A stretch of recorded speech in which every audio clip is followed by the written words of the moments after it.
Katie CHATS here at SMITHEE TV in downtown Toronto with Leslie Ann Coles, who is an actress, filmmaker, the founder of the Female Eye Film Festival, much more. How did you get into the business?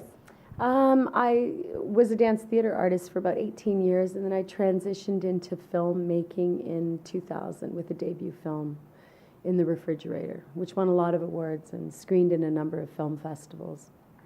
And how did your work as a dancer help prepare you for the world of film and TV? Well, the dance that I did was dance theater. So it was avant-garde. It was a combination of theater and movement.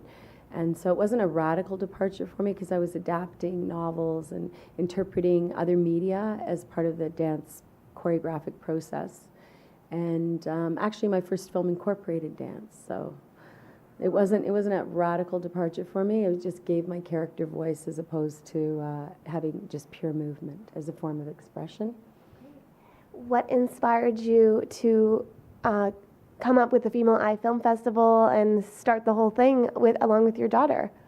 Well, the Female Eye Film Festival actually started because I was touring with my film to various international film festivals, and I noted that women were a minority among directors at the independent international film festivals. And it raised a question for me, and the question was, are there so few women directors, or are women not getting their films programmed? And I met a number, and also, I was seeing really great films overall by independents, both male and female, but I was seeing some really terrific films and meeting women directors. And so I just invited them to Toronto for a weekend event called the Female Eye, and we were going to showcase films directed by women. And we put out an open call for Toronto filmmakers, and in the first weekend we showcased 42 films.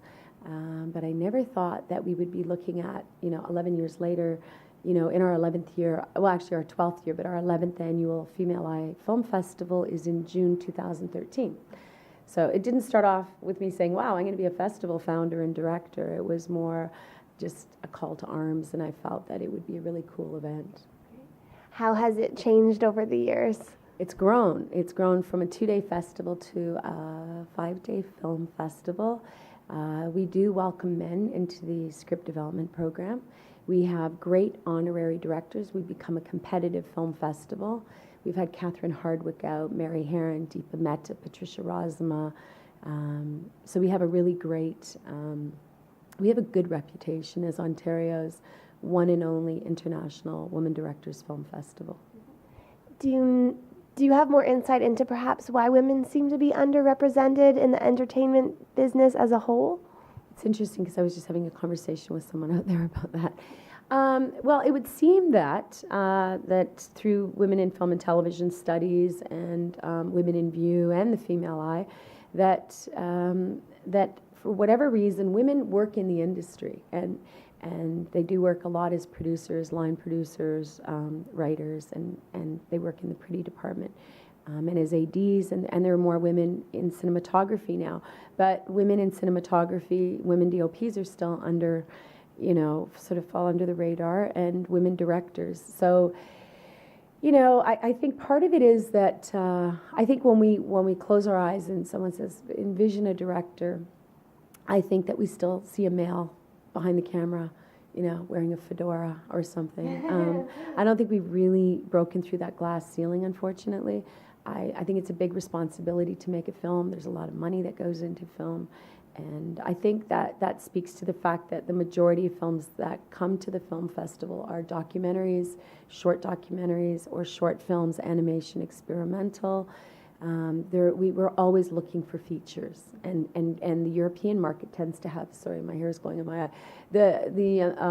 Our European sisters tend to make more really great high budget feature films than our North American sisters. So, why that is, I'm not altogether certain, but. And tell me a little bit about your new program at the Female Eye for the young filmmakers. Yeah, well, in 2006, we actually had the inaugural Young Filmmaker Development Workshop. And what we wanted to do, speaking to what we were just talking about, is we wanted to encourage young girls to look at directing as a viable career option. We worked with kids in high school that were moving into college or university, and they had some media arts experience, so they were into photography or they were in the film media department at their high school and participated in that. And then we produced another one 2 years later and another one 2 years later, and we just finished producing the 4th edition of the Young Filmmaker Development Workshop. And this year we worked with Aboriginal youth. I would say most of them are considered at risk. Some of them are homeless. They have traveled in from Manitoulin Island to from Labrador. And we have some really great mentors. I'm mentoring Jules Kostachin, Leslie McHugh, and Elizabeth Lesbinick, who are all alumni female eye directors. And the kids learn how to operate camera. They choose their film stock. They set up their story, and they have a one day to shoot 2 rolls of film. Okay. And then we're editing next weekend, and we'll premiere the films at the festival, which is really exciting for everyone, for the kids too. Yeah.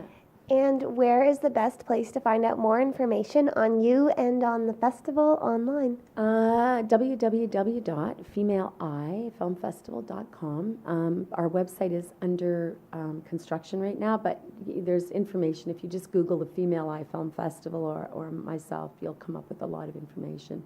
And you asked about Rebecca. I'm thrilled that my daughter has joined the ranks of the Female Eye this last year, and she's been fantastic. Yeah, it's really great. Thank you so much. Congratulations on all of your success and best of luck in the future. Thank you so much for having me. Thank you. I'm Katie Uhlmann reporting for Katie Chats here at SMITHEE TV in downtown Toronto.